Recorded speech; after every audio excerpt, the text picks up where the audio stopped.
Hello, I'm Milan Shrevinsky and you're watching Military Mind. Armed conflicts, defense and security, land, sea and air. We've got you covered. Moscow has said its forces had taken control of the eastern Ukrainian village of Orlivka, situated about 4 kilometers west of Avdiivka, which Russia captured last month after one of the bloodiest battles of the war. While the Ukrainian army has not addressed the alleged seizure of Orlivka, Kiev has acknowledged that the situation on the battlefield remains difficult and once again has urged the West to deliver on its promises of support. As a response to Ukrainian incursions into Russian territory and drone attacks, Moscow has ordered the evacuation of civilians from several regions bordering Ukraine. Now, let's move on to the Middle East. The Israeli military is pushing on with its raid on Gaza's largest hospital, Al-Shifa, where thousands of people are sheltering in dire conditions. Israel said the site was being used by senior Hamas terrorists and that its troops killed 50 terrorists and detained 300 more at this site alone. US and Israeli officials will likely meet in Washington next week to discuss alternatives to a planned military offensive in Rafah, where about 1.5 million people are now sheltering. In the daring raid deep into the heart of Russia's Belgorod region, fighters from the Romanian tactical group Getica have emerged as a formidable force in the ongoing conflict against the Russian aggression. Their footage from the front lines grants us a rare glimpse into the intensity and determination of these warriors as they strike blows against the Kremlin-backed forces. The Getica unit stands shoulder to shoulder with a coalition of allied forces, including the Russian Volunteer Corps, the Freedom of Russia Legion, the International Legion for the Defense of Ukraine, the Siberia Battalion, the Battalion of the Chechen Republic of Ichkeria, the Belarusian Kalinovsky Regiment, and the Georgian Legion.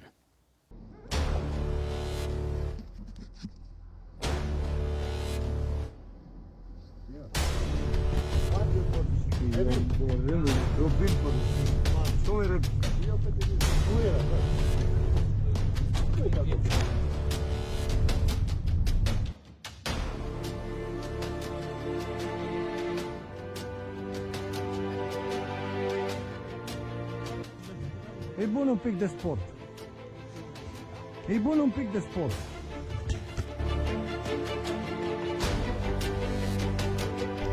Băieți, acum suntem în Rusia. Deja? Da, da, aici e Rusia deja. Deci aici, atenție, la drone, câmp deschis.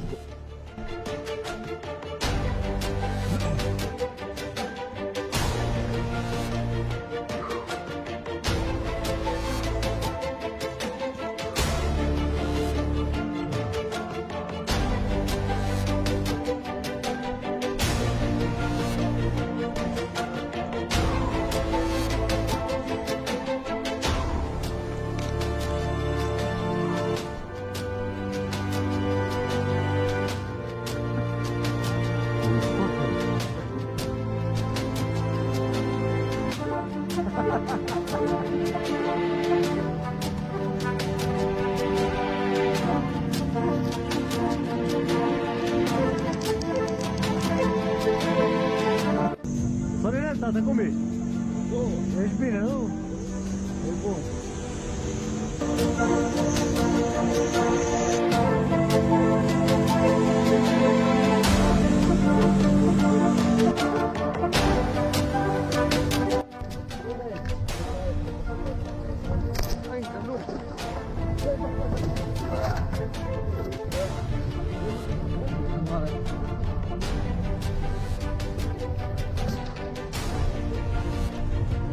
Sunt pe jos de mașină, domnul specială.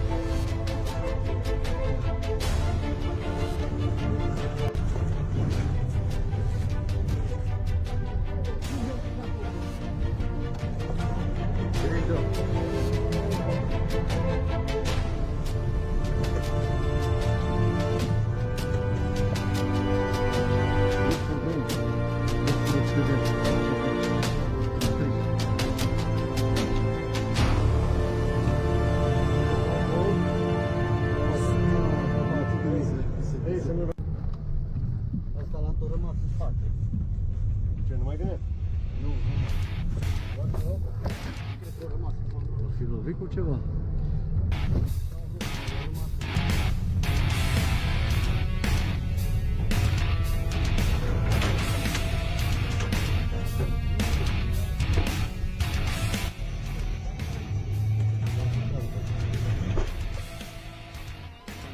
Наши. Наши? Наши. Танчик, там.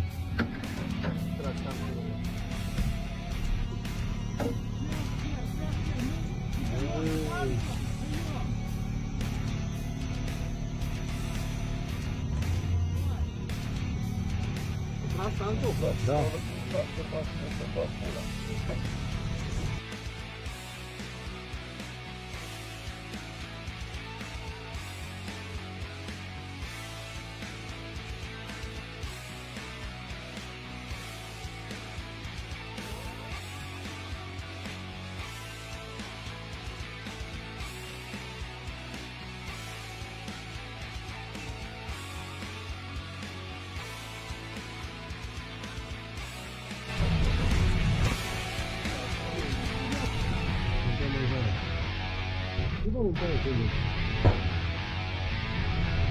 Это было когда для меня. Я там матрас, да. Как малярова.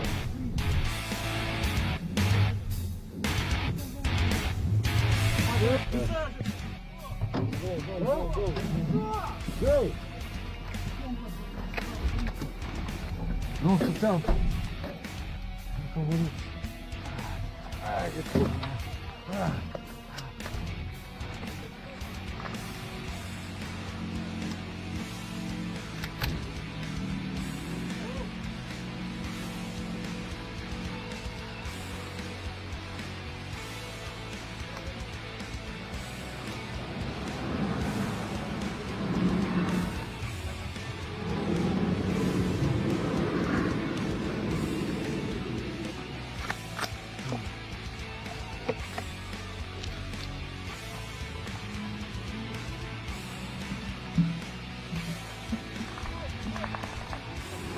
Distance!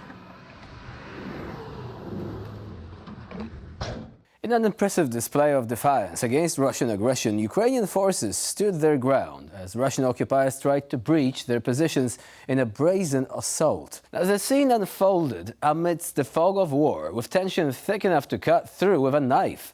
As the Russian invaders launched their offensive, it was the resilient soldiers of the 36th Marine Brigade of the Ukrainian Armed Forces that rose to the occasion, displaying unwavering courage and determination in the face of overwhelming odds. Вот так этих, блядь, морских пехотинцев. Ты бачишь, что ты творишь, блядь? Морский пехотинец Российской Федерации. Положи паспорт рядом свой. Сейчас, блядь, дай его паспорт, долбоеба.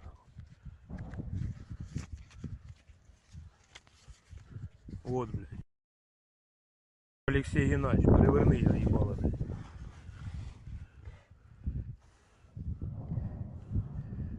Следующий, блядь.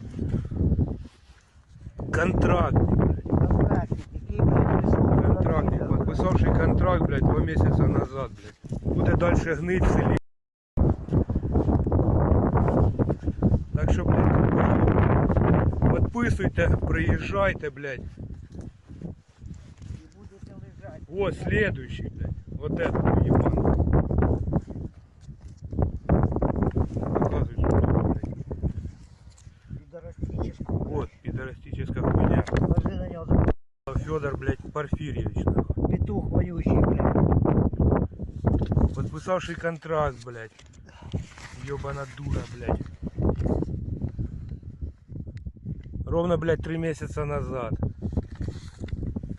И пускай побільше, блядь, ему присылает таких, блядь, петухов сюда вонючих, блядь. Вот еще, блядь, рядом, блядь.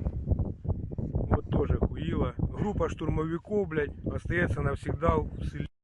To close out today's episode, we want to show you a brief look into Ukrainian efforts to improve their drones.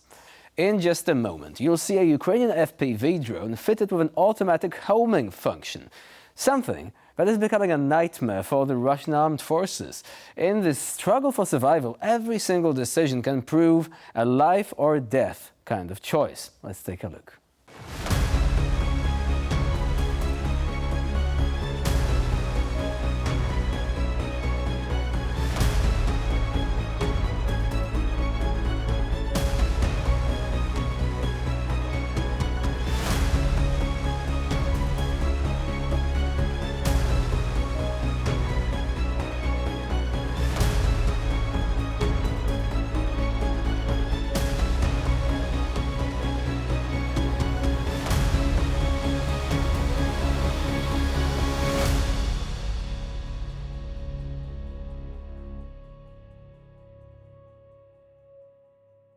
And with this look at Ukrainian drone warfare, we end this episode of Military Mind. Next deployment at the same time tomorrow. Stay with us here on TVP World.